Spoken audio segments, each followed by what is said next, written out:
खंड जिसके मित्र हैं, दिक दिगंतर में अनंत गाथाएं जिनकी व्याप्त हैं। सेनाएं हो अक्षौहिणी हम पांच ही पर्याप्त हैं। सेनाएं हो अक्षौहिणी हम पांच ही पर्याप्त हैं कि हम लपट हृदय मेले शोलोसी अंगारों पर चलते हैं। कौन है इस देश के युवा?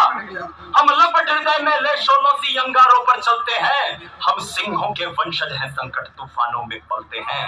हम भारत की आधारशिला, भारत के भावी कर्णधार, इस पूज्य भूमि के परम उपासक, नव भारत के शिल्पकार। हम वीर शिवा हम छत्रसाल, हम वीर शिवा हम छत्रसाल, इस समर्थ भूमि के द्वारपाल। हृदयों में आंदोलन विशाल, हाथों में थाम कल की मशाल। हम राष्ट्रपति पर शत्रु काल तलवार, एक कर एक ढाल। मस्तक पर शोभित तिलक लाल, नयनों में ददकती प्रकट ज्वाल। हम वीर पराक्रमी महाबली, हम भारत माँ के नौनिहाल। हम वीर पराक्रमी महाबली, हम भारत माँ के नौनिहाल। अरे देश के उन्नत उज्ज्वल कल का, देश के उन्नत उज्ज्वल कल का हम उत्कृष्ट उदाहरण है। प्रतिबिंब नहीं उम्मीदों का, हम नए दौर का चित्रण है। प्रतिबिंब नहीं उम्मीदों का, हम नए दौर का चित्रण है। क्या है भारत कि क्या कहता ब्रह्मांड, ये सूरज चांद सितारा क्या कहता? भारत के संस्कार कैसे हैं?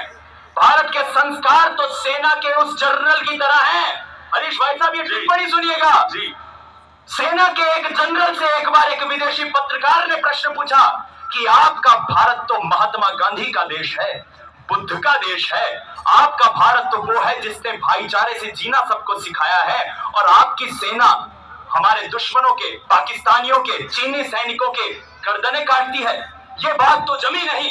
तो उसने कहा यह बात सत्य है कि माफी करने का अधिकार, माफी देने का अधिकार, पाप को क्षमा करने का अधिकार परमेश्वर का है, लेकिन हमारा उत्तरदायित्व है कि हम परमेश्वर से मिलाते उनको।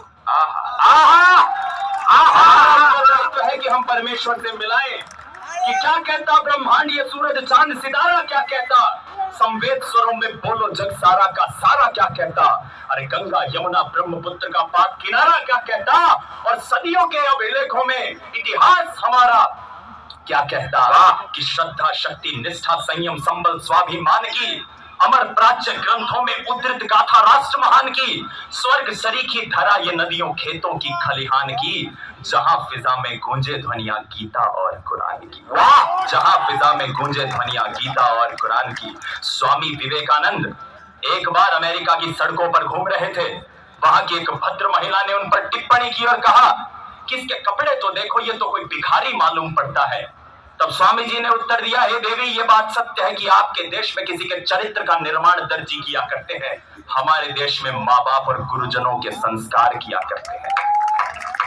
कि गगन चूमती ध्वजा है द्योतक आन बान की शान की, इतिहासों में उत्कृष्ट प्रशस्ति प्राणों के बलिदान की, कुरुक्षेत्र के महासमर में धर्म के अभ्युत्थान की, चक्रव्यूह के मध्य अभिमन्यु के शरसंधान की, पंचजन्य की प्रबल गर्जना है प्रतीक ऐलान की, महाशिखर से महासिंधु तक प्रबल राष्ट्र निर्माण की। एक कहानी कहती है ये जन जन के सम्मान की, एक कहानी कहती गौरव वैभव स्वाभिमान की, एक कहानी कहती कैप्टन पीरू सिंह के बलिदान की, कि नरसिंहों की जननी है ये माटी राजस्थान की। प्रणाम। नरसिंहों की जननी है ये माटी राजस्थान की। वाह, अद्भुत।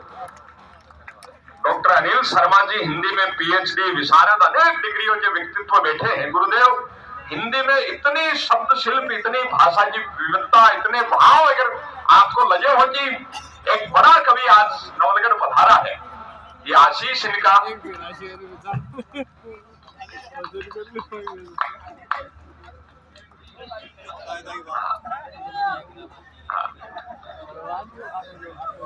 राष्ट्रभक्ति का आज हृदय में ज्वार उठाना भीषण है।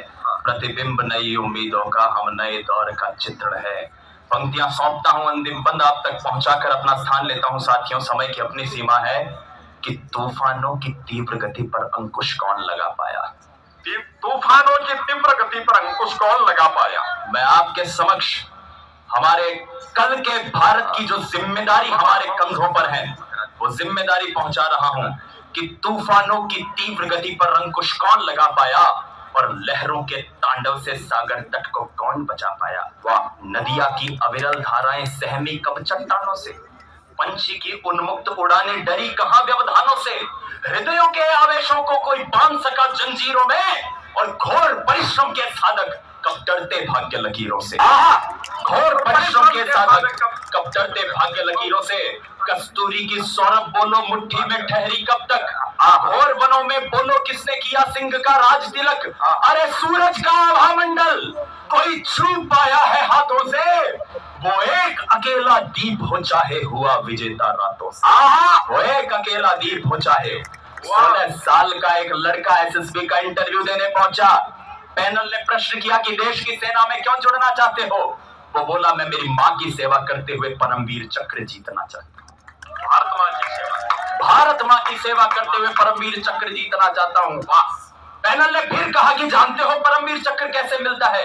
उन्होंने कहा, हाँ युद्ध में मिलता है, मरणोपरांत मिलता है, किंतु जीवित लेकर आऊंगा, ये सच्ची घटना है। पैनल ने फिर प्रश्न किया कि तुम्हारे जीतने से पहले ही और अगर तुम्हारी मृत्यु हो गई तो।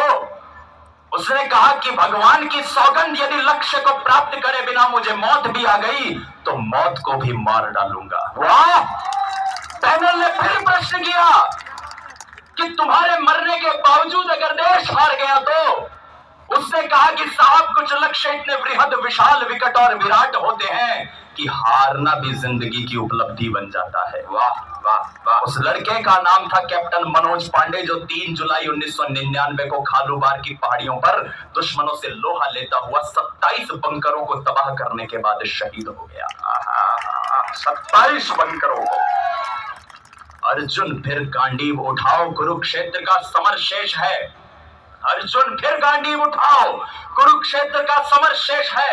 हनुमान पहचानो खुद को, खतरे में फिर आज देश है। गंगा सुत निद्रा को तोड़ो, भीष्म प्रतिज्ञा धरनी है। परशुराम फिर फरसा थामो, एक लड़ाई लड़नी है। विश्व गुरु की संतानों, राजस्थान की संतानों, अब सिंगों से हुंकार भरो। धमनी में अब रक्त नहीं, लावे का संचार करो। धमनी में अब रक्त नहीं, लावे का संचार करो। ऋषि दधीची बन जाएंगे, आज प्राण का दान करेंगे। नीलकंठ के आराधक घनघोर करल का पान करेंगे। आरूढ़ सूर्य के रश्मि रथ पर कनक सरीखा न्याय लिखेंगे। युवा कलम से तारीखों पर एक नया अध्याय लिखेंगे। आसमान थर्रा जाएगा, वसुधा में भूडोल उठेगा। जय भारत, जय जय भारत, फिर कतरा कतरा बोल उठेगा। जय भारत, जय जय भारत, कतरा कतरा बोल उठेगा।